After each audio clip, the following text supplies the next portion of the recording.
10월을 맞이했습니다. 우리의 삶이 좀 더 성숙하고 열매 맺는 귀한 우리의 삶이 다 되기를 주의 이름으로 간절히 축복합니다. 지난주에 이어서 이 중풍병자 치유에 관한 말씀을 계속 드리려고 합니다. 한 중풍병자가 침상에 던져져 있었다.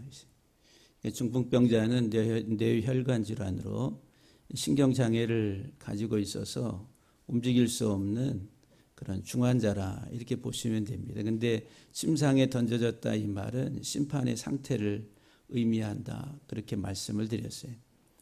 그래서 이제 소망이 없는 절대 절망의 상태에 놓여 있는 자기 힘으로는 아무것도 할 수 없는 그런 상태.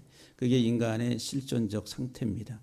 하나님 앞에서 살아가는 이 땅의 인간들의 실제적 모습이다라고 하는 거예요. 겉으로는 육체적으로는 건강하게 잘 살고 있는 것 같지만 영적으로는 그런 하나의 침상에 던져져 있는 형벌의 상태에 모기가 지금 여기서 한 마리가 왔다 갔다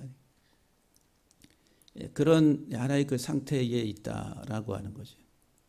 그래서 이제 네 사람이 이렇게 침상채에 메고서 예수님께 그 중풍병자를 데리고 왔는데 그 예수님의 집 앞에 문 앞 그 둘러싸고서 많은 사람들이 에워싸고 있었다. 무리들이. 그 무리들 때문에 예수님 앞으로 이렇게 데려갈 수 없음으로 인해 가지고 지붕 위로 올라가서 지붕을 뜯어내고 구멍을 내서 달아내려 가지고 예수님 앞에 놓는 그런 장면까지 지난주에 말씀을 드렸습니다. 그래서 오늘은 그 이후에 이제 5절 이후의 말씀을 잠시 저희들이 살펴보기를 원합니다. 이 마가복음 2장 5절에 예수께서 그들의 믿음을 보시고 중풍병자에게 이르시되 작은 자야 내 죄 사함을 받았느니라 이렇게 말씀하셨어요. 마가복음 2장 5절 또 마태복음 9장 2절에 누가복음 5장 20절 말씀이 병행 구절입니다. 이게 공간복음이라고 그래요. 마태복음, 마가복음, 누가복음을 이렇게 이제 같은 기사가 같이 이렇게 함께 섞여 있다. 그래서 공간복음이다. 이렇게 이야기합니다.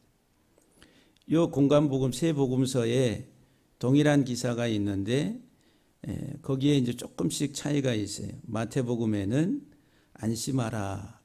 내 죄 사함을 받았느니라 해서 안심하라가 들어가 있고 누가복음에는 작은 자야 이렇게 말하지 않고 이 사람아 이렇게 기록하고 있습니다. 그러나 이 동일한 기사들을 다루고 있어요. 그래서 이제 그들의 믿음을 보시고 그러니까 네 사람이 중풍병자를 메고 와서 지붕을 뜯어서 예수님 앞에 이렇게 달아내리는 달아내리는다라고 하는 게 구원하는 행위라고 그랬죠.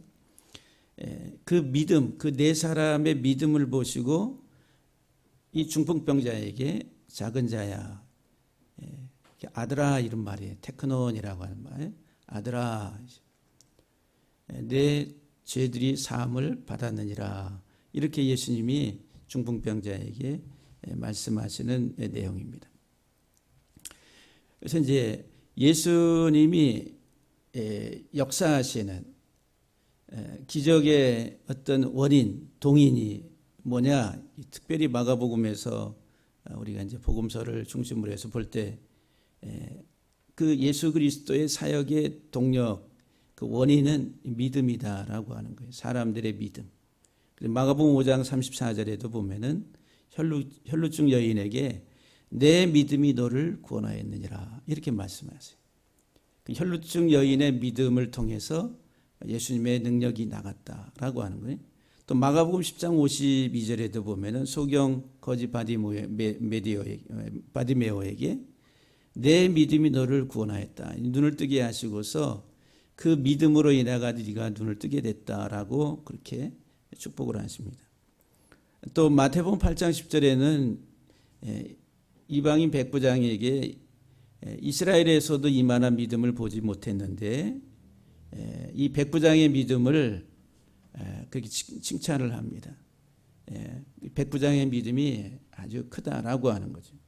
또 마가복음 6장 6절에서는 예수님이 고향에 가셨을 때에 거기에서는 이적을 더 이상 능력을 행하실 수가 없었는데 그 이유가 뭐냐 하면은 그들이 믿지 않았기 때문이다. 그래서 믿음 없음으로 인해 가지고 주님이 역사하시지 않으셨다라고.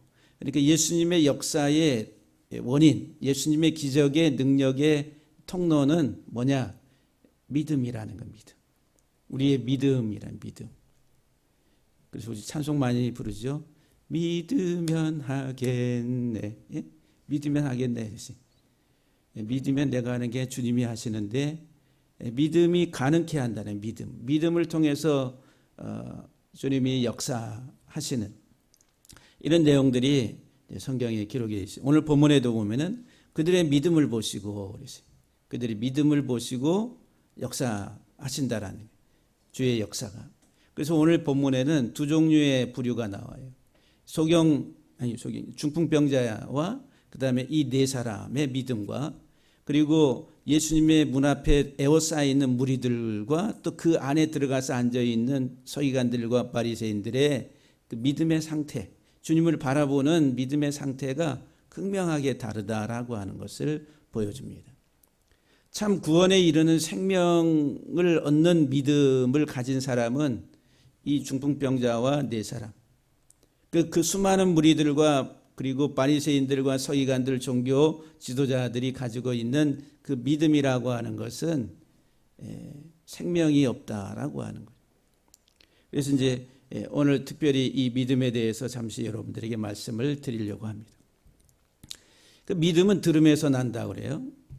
그래서 특별히 오늘 1절 말씀에 보게 되면은 수일 후에 예수께서 다시 가버나움에 들어가시니 집에 계시다는 소문이 들린지라. 그 소문이 들렸다 이렇게 말합니다.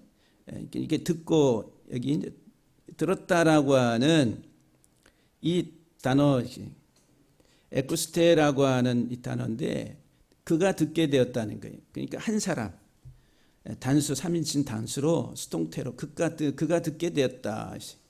그러니까 누가 들었냐면은 이 중풍병자가 들어 누워서 소문을 전해 들었다라고 하는 거예요.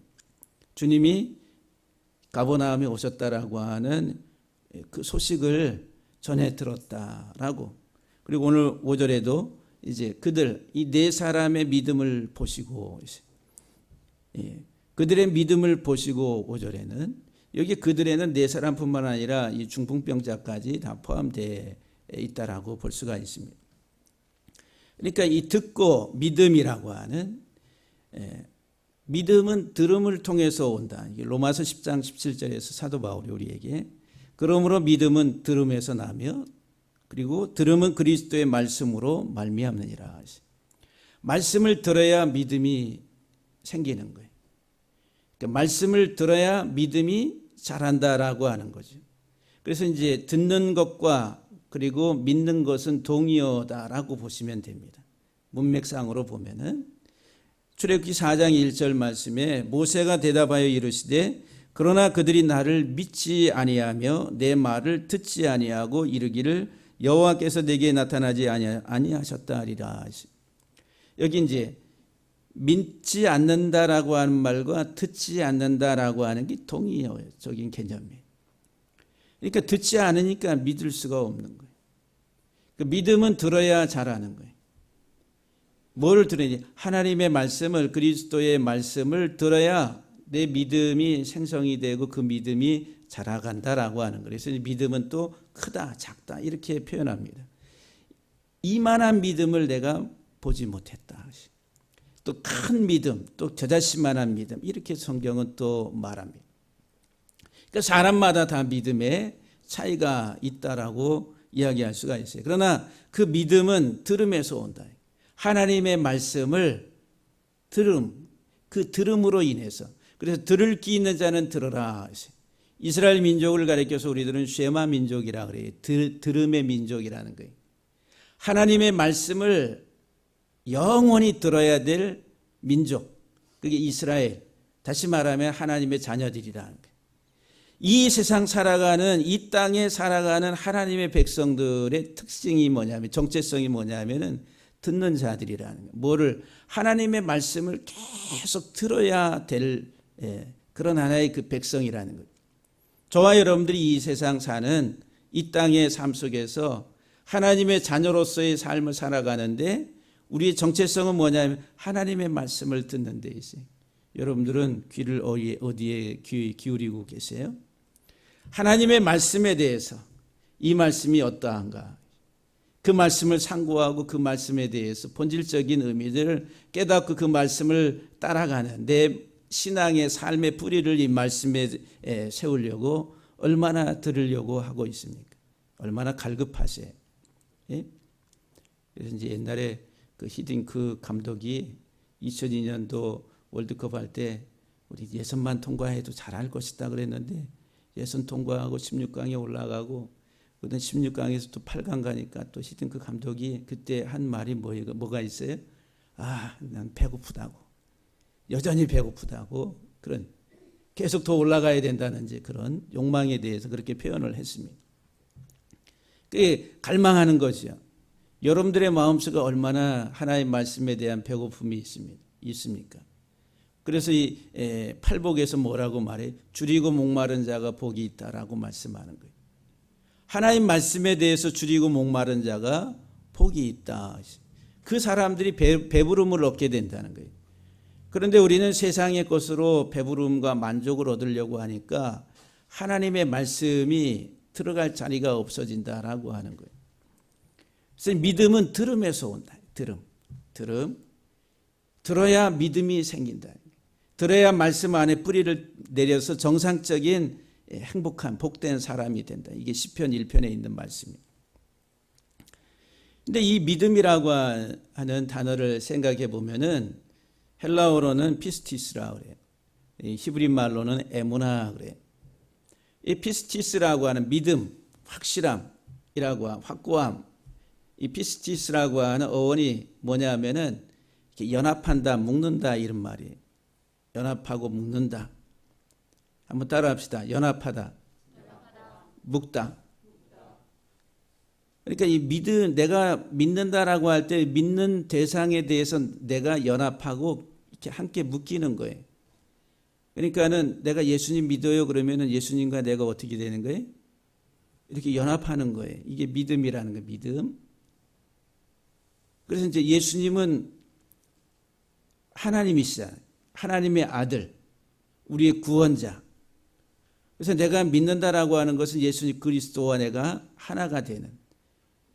그래서 이제 그 예수 그리스도 안에 있는 풍성한 모든 것을 다 이제 내가 받아들일 수 있는 그런 관계가 형성된 게 믿음의 관계.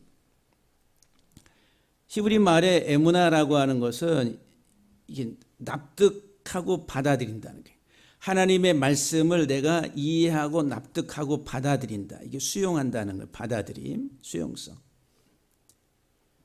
그래서 이 믿음이라고 하는 이 믿음의 하나의 그 특징이 뭐냐면은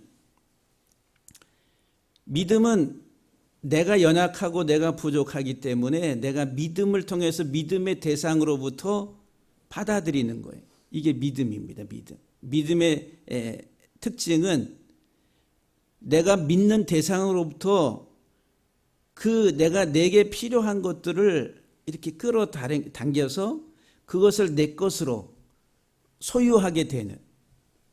그래서 이제 이 믿음은 수용성이에요. 수용성. 받아들인다는 거예요.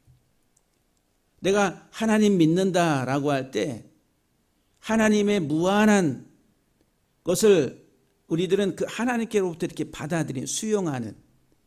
나는 하나님 없이 살 수 없습니다. 내가 하나님과 하나가 돼서 하나님의 풍성한 것들로 내가 채워지기를 원합니다. 라고 하는 고백. 이게 믿음의 고백이라는 거예요. 그러니 믿음의 특징은 뭐에 강조점이 있냐면 수용성이라는 거예요. 내가 받아들이는 권리에 대해서 강조를 하고 있는 거예요. 그래서 이제 이 히브리적 개념에 있어서 이 성경 언어에 있어서 이 믿음은 한 개인이 어떤 지도자를 믿는다라고 하면은 그 지도자가 가지고 있는 능력과 그 지도자가 가지고 있는 무한한 어떤 풍성한 것들을 내 것으로 이렇게 수용하고 받아들이는 그런 관계, 이렇게 믿음의 관계라고 하는, 너무너무 중요한 겁니다.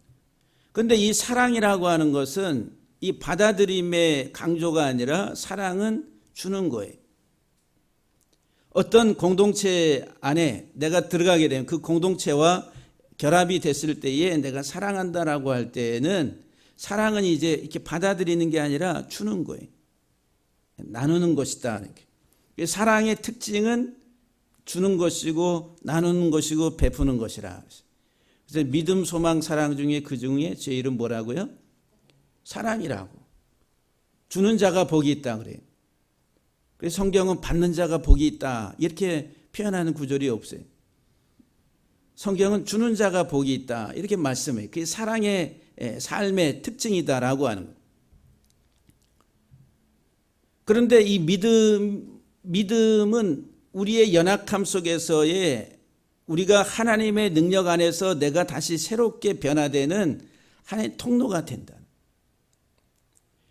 무한하신 하나님의 능력을, 하나님의 생명을 풍성하게 공급받는 통로는 뭐냐면은 믿음이라고 하는 파이프관이라고 해요. 근데 그 믿음은 무엇을 통해서 오느냐 하면 들음이라는 게 하나님의 말씀을 들음. 근데 하나님의 말씀은 뭐냐면 언약이라는 언약. 하나님 우리를 사랑하신다는 언약. 하나님이 우리들을 다시 새롭게 하신다는 언약. 하나님이 우리들을 하나님의 자녀로 삼으시겠다라고 하는 언약. 약속이라는 거예요. 그 약속의 말씀을 통해서 무기력하고 다시 말하면 중풍병에 걸려가지고 침상에 던져져 있는 심판 아래 죽음의 상태에 있는 우리들에게 하나님의 생명이 공급된다라고 하는 언약. 그 언약의 말씀을 들을 때에 믿음이 자라는 거예요. 그래서 그 약속을 믿음으로 인해 가지고 다시 우리들은 그 약속을 통해서 하나님의 생명을 공급받게 된다는 거예요. 그래서 지금 이 중풍병자와 네 사람이 그 생명의 관계를 알고 예수님께로 나아가는 거예요. 본질적인 인생의 가장 중요한 문제를 해결받고자 그 믿음을 가지고 나왔다는 거죠. 그런데 많은 사람들은 이 생명의 본질적인 문제를 보는 게 아니라 현상적인 껍데기를 보는 거예요. 단순히 치유자 예수, 우리의 질병을 치료했다. 우리에게 이 세상에서 내가 필요한 것들을 채워주시는 육신적인 우리의 삶의 문제들을 풍성하게 하시는 하나님이다라고 하는 껍데기의 현상적인 것을 바라보면서 막 몰려다니는 그게 이제 무리들이라는 거, 무리들. 소유욕에 사로잡혀서 끌려다니는 하나의 군중들이다라고 하는 거예요. 오늘 이 땅에 살아가는 대부분의 사람들이 다 이런 무리들입니다. 고함을 치고 함성을 지르면서 더 내놔라, 더 내놔라. 이렇게 우리가 더 가져야 된다. 이렇게 소리를 지르는 그런 무리들이야. 소유욕에 그런 아이를 사로잡혀서 이익 집단들로서의 삶을 살아가는. 그 속에는 참 생명의 믿음이 없다라고 하는 거예요. 다만 이 땅에서의 삶에 더 내 것을 갖고자 하고자 하는 그런 소유욕에 이끌려서 살아가는 사람들이라. 그런데 지금 여기 중풍병자 한 사람과 네 사람은 참 믿음을 가지고 지금 주님께로 나왔다라고 하는 거죠. 이들을 향해서 주님이 너희 죄들이 사함을 받았느니라 그 믿음을 보시고 엄청난 말씀을 하세요. 너의 죄들이 사함을 받았다라고 그렇게 말씀하세요. 이 중풍병자에게 내 죄들이 사함을 받았느니라. 그 죄라고 하는 하마르티아라고 하는 헬라어, 히브리 말로는 헤타라고 해요. 헤트 또는 하타라고 하는, 동일해요. 빗나가다, 어긋나다, 탈선하다, 죄를 범하다 이런 단어입니다. 이게 죄라고 하는 게 빗나간 그 관역에서 목표의 표적에서 빗나가다라고 하는 거예요.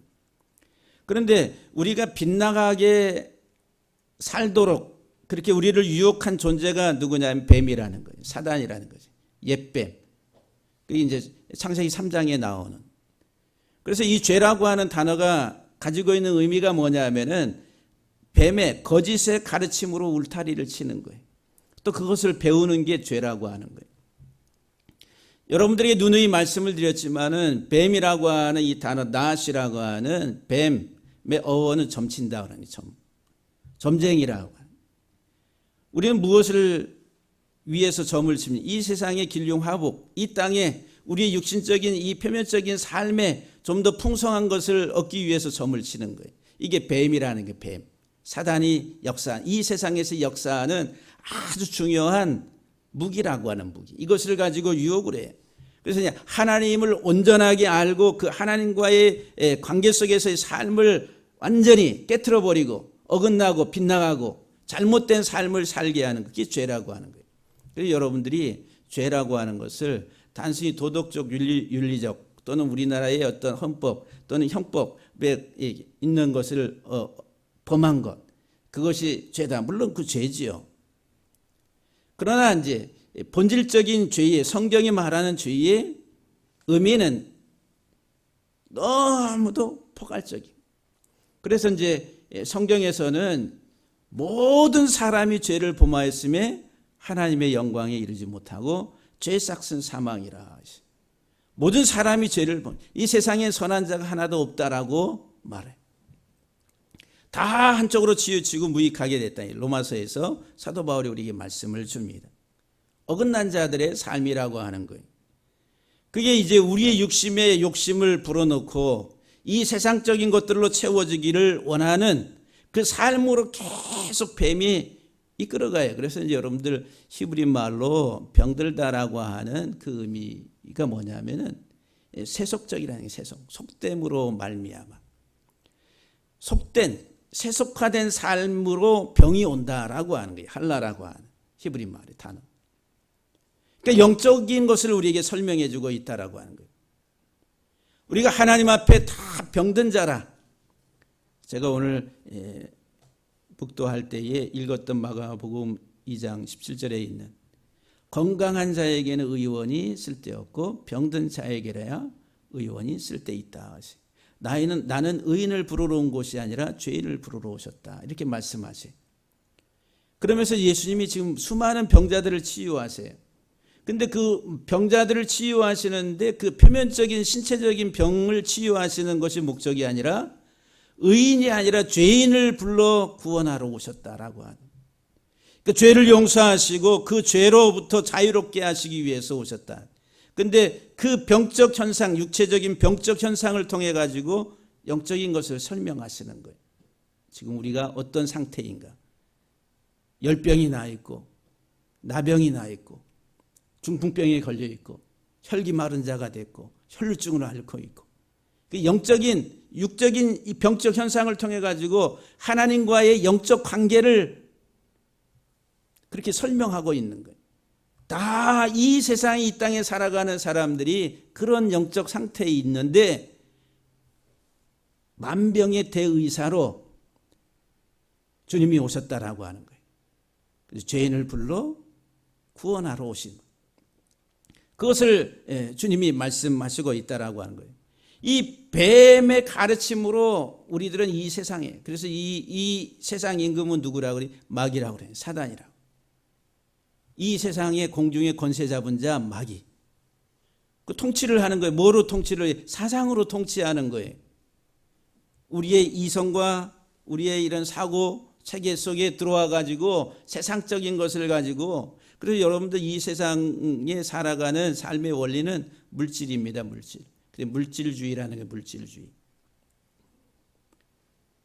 어쨌든 이 뱀의 가르침으로 울타리를 쳐서 그것을 배우는 그 삶 자체가 죄라고 하는 거예요. 어긋났다는 거예요. 세속화되고 속되고 물질적이고 너무 그런 욕심, 탐욕이라고 하는 그 속에 그것이 죄의 본질이다라고 하는 거예요. 그래서 이 죄라고 하는 하타라고 하는 이 죄의 단어가 주는 설명, 마지막 죄의 결과는 뭐냐? 진창 이 수렁 속에 늪 속에 빠져들어가 있는 형상을 우리에게 보여줍니다. 그러니까 철창에 갇혀 있는 거예요. 진흙이라는 늪 속에 계속 빠져 들어간다는. 제가 죄에 대해서 설명할 때 그림을 한번 보여준 적이 있는. 너의 죄들이, 이런 죄들이 하나님에게서 떠나서 진창에 빠져가지고 소망 없이 살아가던 늪에 빠져있던 우리들을 하나님이 건져내셔서 그 죄로부터 우리를 자유케. 그래서 여기 사함을 받았다라고 하는 이 단어가 헬라어로는 아피엠이라고 하는, 히브리 말로 살라흐라고 하는 단어인데, 용서하다, 탕감하다, 풀어주다, 자유케 하다, 이런 말이. 신약 언어의 헬라어에 있어서는 그 의미가 구체적으로 이렇게 설명이 안 돼요. 오직 히브리 단어를 가지고서 하나님이 우리들을 용서한다라고 하는 개념이 뭔가가 구체적으로 설명이 되는데, 성전뜰 번제단에서 값을 지불하다, 이런 말이에요. 성전뜰 번제단에서 멸시를 당한다라고 하는 거예요. 살라의 살라라고 하는 말이 무게를 달다, 값을 치르다, 그리고 멸시를 하다, 멸시를 당하다, 이런 말이에요. 어디에? 헤이트라고 하는 울타리, 성전뜰에서. 그 성전뜰은 번제단, 십자가가 있는 곳이에요. 그러니까 하나님이 우리를 용서하신다라고 할 때는 성전뜰 번제단의 십자가에서 우리의 죄값을 지불하신 이후에 용서가 되는 거예요. 그 예수님의 십자가라고 하는 거예요. 지금 예수님이 우리의 죄값을 지불하기 위해서 오신 우리의 구원자, 참 우리의 치료자라고 하는 사실을 이 중풍병자와 네 사람이라고 하는 이 사람들이 바라보면서 예수님께 나왔다라고 하는 거예요. 그래서 너의 죄들이 사함을 받았느니라, 이렇게 말씀하시는 거예요. 죄 사함, 나를 죄로부터 사망으로 구원하시기 위해서 오신 참 구원자라고 하는 사실을 이 중풍병자와 네 사람이 행위를 통해서 고백하는 거예요. 그 중심을 보시는, 그 마음을 바라보시는 주님이시다라고 하는 거예요. 그런데 바리새인들과 서기관들과 그 문 밖에 있는 사람들의 마음은 그게 아니었다라고 하는 거죠. 오히려 예수님에 대해서 이제 비난을 하게 됩니다. 그런데 예수님이 지금 죄 사함을 받았다라고 하는, 죄 사함이라고 하는 단어 속에는 새로운 생명력을 공급한다. 그러니까 예수님이 십자가에 죽으시고 우리에게 새 생명을 공급하신다. 이게 살라흐라고 하는 용서하다, 풀어주다, 자유케 하다라고 하는 의미. 내 죄 사함을 받았다. 다시 말하면 이제 새로운 삶으로의 길을 완전히 열어서 가게 하시는 주님이시다라고 해요. 침상에 던져져 있던 이 중풍병자, 절망의 상태에 있었던 이 중풍병자에게 이제 새로운 삶으로의 길을 열어서 새 생명을 공급하시는 주님의 모습이다라고 하는 거예요. 오늘 저와 여러분들이 이 땅에 살아가는 동안에 예수 그리스도 안에서의 삶은 정말 예수님을 제대로 만나면은 삶 자체가 날마다 행복한 겁니다. 날마다 행복합니다. 매일매일 행복합니다. 우거지상이 아니라 해피한 거예요. 세상적인 삶의 여건들과 상황들과 조건들에 따라서 내가 얼굴이 죽상이 됐다가 또는 펴졌다가 뭐 이게 아니라 그냥 오직 예수 그리스도 한 분, 예수 그리스도를 바로 만나면은 언제나 어디서나 어떤 상황에서든지 우리들은 행복할 수가 있다라고 하는 거예요. 믿으시면은 아멘. 그런데 이 바리새인들과 이 서기관들은 어떻게 반응을 보냐요? 이 예수님이 하시는 이 사역을 보면서 마음속에 분노를 막 부글부글 속에 마음속에 분노를 품고서 이 속으로 생각을 해. 속으로 아니 저놈이 감히 죄사함을 선언을 해? 아니 하나님만이 하실 수 있는 일을 이놈이 해? 하면서 이제 신성모독을 하고 있다라고 이 계산, 머리를 굴리면서 계산, 분노 속에서 막 이 바리새인들과 서기관들, 이 서기관은 율법학자, 다시 말하면은 오늘날 말하면은 학교에서 가르치는 교수들, 바리새인들은 당시 종교 지도자, 종교들로서의 영향력을 미치는 사람, 예루살렘에서 왔어요. 그러니까 종교의 본거지, 총회의 어떤 그 본관에서 내려와 가지고 이제 조사하러 온 거예요. 근데 왜 하는 거 보니까 이단이야, 이단. 이단적 행동을 하고 있는 거예요. 이 참남하다라고 하는 말이 이게 밀교의 행위를 하는 것과 같은. 그러니까 예수님을 그렇게 보는 거예요. 참남하도다. 그러니까 이방 종교에서 하듯이 막 엉뚱한 이상한 짓을 하고 있다. 신성을 모독한다. 그렇게 속으로 막 분노를 일으키면서. 그런데 그들의 분노가 이게 바리새인들과 서기관들의 관점에서 보면은 그 분노가 그렇게 일어날 수밖에 없는 거예요. 왜냐하면은 수백 년 동안 또는 1000년, 2000년 이상 흘러오면서 그들의 종교성이 그렇게 교리화되고 전통화됐기 때문에, 그 교리화되고 전통화된 것이 진리다라고 생각하고 있기 때문에 예수님이 하는 행동 자체가 이단적인 거예요. 그 정죄를 하고 참남하다, 분노를 일으키면서 이 사람이 이제 많은 사람들을 미혹하고 있다라고 이렇게 판단을 하게 된 거죠. 무서운 겁니다.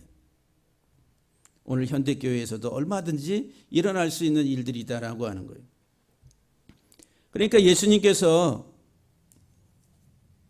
7절 말씀에 보게 되면, 6절과 7절 말씀에 보면은 어떤 서기관들이 거기 앉아서 마음에 생각할, 이 사람이 어찌 이렇게 생각하는가, 신성모독이로다. 오직 하나님 한 분 외에는 누가 능히 죄를 사하겠느냐. 그러니까 8절에서 그들이 속으로 이렇게 생각하는 줄을 예수께서 곧 중심에 하시고 이르시되 어찌하여 이것을 마음에 생각하느냐. 어찌하여. 이제 이 바리새인들과 서기관들은 이 사람이 어찌 이런 말을 하느냐라고 하면서 예수님에 대해서 이제 도전을 하고 예수님에 대해서 힐난을 하니까 예수님께서 어떻게 말씀하세요? 어찌하여 이것을 마음에, 마태복음에서는 악한 마음을 생각하느냐, 이렇게 아주 악하다, 이렇게 예수님에 대해서 이렇게 생각하는 게 악하다라고 하는 거예요. 악하다고. 오늘날에도 여러분들 우리가 주를 위한다라고, 하나님을 위한다라고 막 주장하고 떠드는 게 악한 것이 될 수도 있다라고 하는 거예요. 자기도 모르는 사이에 그 삶과 그 주장과 그 행위들이 악한 것들이, 선한 것을 하나님을 위해서 한다라고 바리새인들과 서기관들은 그렇게 생각을 했을 겁니다. 확실하게. 그런데 주님이 그들에 대해서 악한 생각이라 이렇게 말을 해요. 그러니까 여러분들 우리 사고가 한쪽으로 이렇게 치우치게 되면은 사고 능력을 상실할 수가 있는 거예요. 무서운 겁니다. 우리 사회 속에서도 그런 일들이 많이 일어나게 되는 거예요. 근데 오늘 본문 이제 9절 말씀에 중풍병자에게 내 죄 사함을 받았느니라고 하는 말과 일어나 내 상을 가지고 걸어가는 말 중에서 어느 것이 쉽겠느냐. 이 말은 죄 사함을 받았다라고 말하는 것과 이제 네 병이 다 치유됐다라고 말하는 것, 어느 게 더 쉽겠느냐? 예? 어느 게 더 쉽겠느냐? 어느 게 쉽겠어요?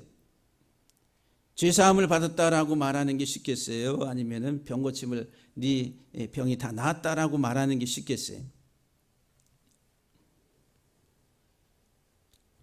죄 사함을 받았다라고 하는 죄 사함의 권세는 하나님 외에는, 그래서 아까 용서하다라고 하는 그 단어 살라흐라고 하는 단어는 오직 하나님께만 사용됐어요. 성경에, 구약에. 그러니까 하나님만이 죄 사함을 가지고 있는, 죄 사함의 권세를 가지고 있는 거예요. 그런데 예수가, 나사렛 예수가 와서 죄 사함을 이야기하니까 참남하다 이렇게 이야기하는 거예요. 그러니까 이 세상의 사람은 그 누구도 죄 사함의 권세가 없다라고 하는 거예요. 그런데 주님이 그것을 하시고 있다는 거예요. 어느 게 쉬워요? 죄 사함의 권세가, 죄 사함을 말하는 게 쉬워요? 아니면은 내 병이 나았다라고 말하는 게 쉬워요? 그래서 내 병이 나았다라고 하는 의사적인 관점에서 이야기하는 게 훨씬 쉽겠죠. 그러면서 예수님께서 10절 말씀에서 그러나 인자가 땅에서 죄를 사하는 권세가 있는 줄을 너희로 알게 하려 하노라. 여기 예수님을 가리켜서 인자라 이렇게 인자, the son of man, 사람의 아들이라는 게 사람의 아들, 인자, 사람 인자에다 아들 자자, 인자가 이 인자라고 하는 예수님의 칭호, 이것은 마가복음에 14번 나와요. 인자가. 이 마가복음에 14번 나오는데 이 14라고 하는 수는 다윗을, 마태복음에서 이제 다윗을 이야기해, 다윗의 후손으로 오신 예수 그리스도를 이야기할 때 예수님의 족보를 14대 14대 14대로 이렇게 나누잖아요. 그러니까 예수님을 누구라고 설명하냐면은 다윗의 후손, 왕이신 예수 그리스도를 이야기할 때 14라고 하는 숫자로 이야기를 해요. 근데 이 마가가 지금 인자를 14로 이야기해. 그러니까 다윗은 사람이잖아요. 유대인, 이스라엘의 혈통, 왕의 혈통 속에서 특별히 이제 영원한 하나님 나라의 왕권을 이야기할 때 이 다윗을 이야기합니다. 그리고 종말론적으로 마지막 이 세상의 메시아 구원자로서 오실 그 구원자가 이 다윗의 후손으로 온다라고 하는 거예요. 사람의 형상을 가지고 이 세상에 오실 참 구원자. 그래서 이 14라고 하는, 마가가 14라고 하는 이 수를 이용해 가지고 인자를 이야기하고 있는 거예요. 사람이신 예수 그리스도. 근데 그분은 하나님이시다라고 하는 거예요. 하나님이신 사람의 아들로 이 세상에 오셨지만 그분은 하나님이신 예수 그리스도, 그분은 우리의 죄를 사하실 수 있는 죄사함의 권세를 가지시고 계신 분이시다. 그래, 죄사함의 선언장이라 이렇게 이야기할 수가 있어요. 오직 예수 그리스도만이 우리의 죄를 사하시고 우리의 죄를 용서하시고 우리를 감옥에 갇혔던 우리의 인생을 풀어서 자유케 하실 수 있는 분이다라고 하는 것을 이 본문의 말씀 속에서 우리에게 주고 있는 교훈입니다.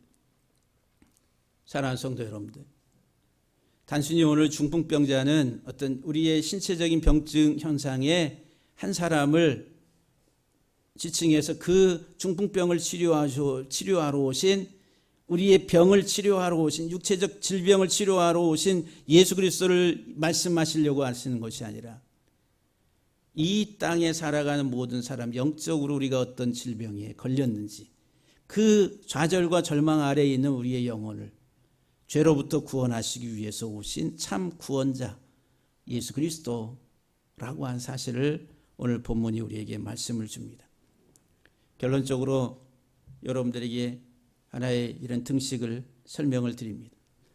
죄가 없다라고 하는 것은 유대 사회에 있어서는 질병이 없다. 다시 말하면 치유가 됐다. 그래. 그리고 그 치유가 됐다라고 하는 건 정상이라는 거예요. 정상. 정상이라고 하는 것은 하나님 앞에 설 수 있다. 그리고 성전에 들어갈 수 있다라고 하는 거예요. 그러니까 하나님의 공동체 안에, 하나님의 공동체는 하나님 나라를 상징하는, 그러니까 하나님의 나라의 온전한 백성이 됐다라고. 그래서 여러분들 계시록에 보면은 하나님 나라는 병도 없고 눈물도 없고, 예? 아픔도 없고, 다 정상이란 정상. 비정상이 들어가는 것이 아니라 다 정상. 예수 그리스도 안에서 정상으로 다 회복이 돼서 하나님 나라에 다 들어가는 거예요. 거긴 저는 자도 눕는 자도 없습니다. 이 땅에 살다가 이 땅에서는 우리가 절고 또 눈멀고 그렇게 병에 어떤 시달리다가 죽었어도 하나님 나라는 그게 없어요. 다 정상이란 정상. 예수 그리스도 안에서 다 정상으로 회복이 돼서 하나님 앞에 살아가는, 하나님과 온전한 관계 속에서의 삶을 살아가는 곳이 천국이라는 거예요. 이 땅에서의 이 천국의 삶을 누리시면서 건강한 자들로서 우리가 다 살아갈 수 있게 되기를 주의 이름으로 간절히 축복합니다. 할렐루야.